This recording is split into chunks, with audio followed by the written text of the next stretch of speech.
Well, I got this on 6th Street. I used to have a regular eye, now I've got a black eye.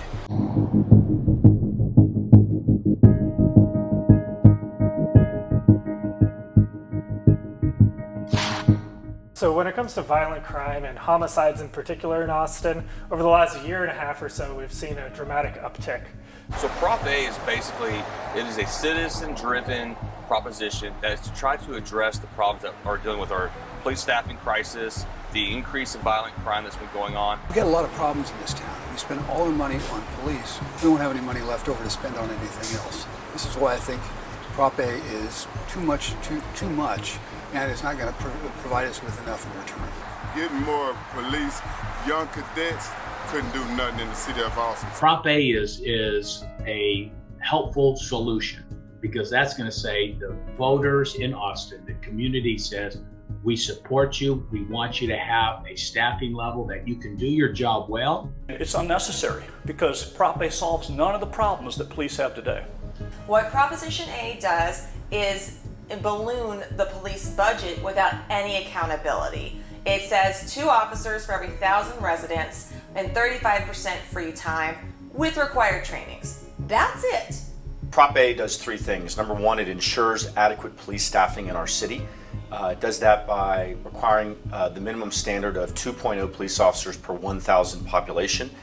Matt Wackowiak and the Republican Party don't care about serving our community. They care about getting points on a scoreboard. Number 2, we double police training. This is really important. We go from 40 hours to 80 hours. That's the most of any major city in America. The Police Academy tells us that will allow them to include in the curriculum things like de-escalation training, which is really important. I think it's really a disservice to the voters and people of Travis County as to how the Republican Party and Matt Wackowiak have decided to take this approach. Third, we have police reform in this proposal. Everything in Prop A could be in place now. It could, the de-escalation training, civilian oversight, all those things that were lies that were on camera caught by me and other people could be done now by the police department. You don't need a proposition to do that. You need leadership, and APD has lacked the leadership for almost a decade to serve the officers and to serve our community well. So in the summer of 2020, after the murder of George Floyd in Minnesota, the city council here in Austin decided to cut the police department budget by about 1/3. What we're arguing about is not defund, which is a stupid idea. It's how much of an increase do we need to give the police over the next 5 years? People here locally do not want to defund the police efforts. They do not want to oppose the police. And that is what the No Way on Prop A campaign is about. It is about undermining, under-supporting, limiting the effectiveness of our police department. That's why they don't want more police officers hired. APD has a hiring problem. They don't have a funding problem. And so I do support them being fully staffed. At the same time, they don't need the additional officers or the additional funds if they can't even staff the positions they have now. The reason that's happening is we have no ability to replace our officers. They canceled the 2 scheduled cadet classes. We have a cadet class going now, but it will not graduate until March. What they are trying to do is create an unfunded mandate that, while maybe there's funding there for property increases, would then defund our schools, defund our libraries, defund our parks, and EMS and fire. Yes, we can afford this. We're asking for roughly the same number of police officers that we had 2 years ago. We were able to do that 2 years ago. Why can we not afford that now? The answer is the city wants to spend money on all kinds of other things and not spend money on public safety.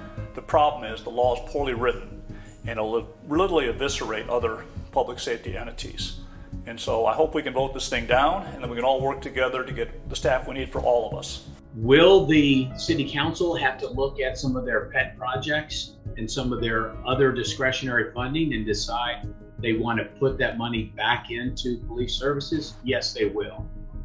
The only way that police and EMS and parks and libraries and schools and pools are going to get cut is if the city council chooses to do that. There's enough money to do all these things. They don't even know us. The majority of them is white. Half of them is from Lakeway, Westlake, Cedar Park. So if they're talking about their frustrations with, only white males in the suburbs being police officers, that's part of what Prop A is also trying to achieve, is to try to find ways that promote more diversity applicants. They scared to come talk to us. What we need is our own policing. Why they're frustrated at the police?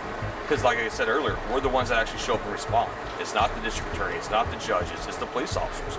So who else to vent your frustration to but the people that actually show up and you have a face-to-face conversation with? So recently, the Austin Police Department asked the public here to start calling 311 instead of 911 for a host of emergencies and certain crimes, citing in part the staffing shortage that they have, that they just simply don't have the manpower.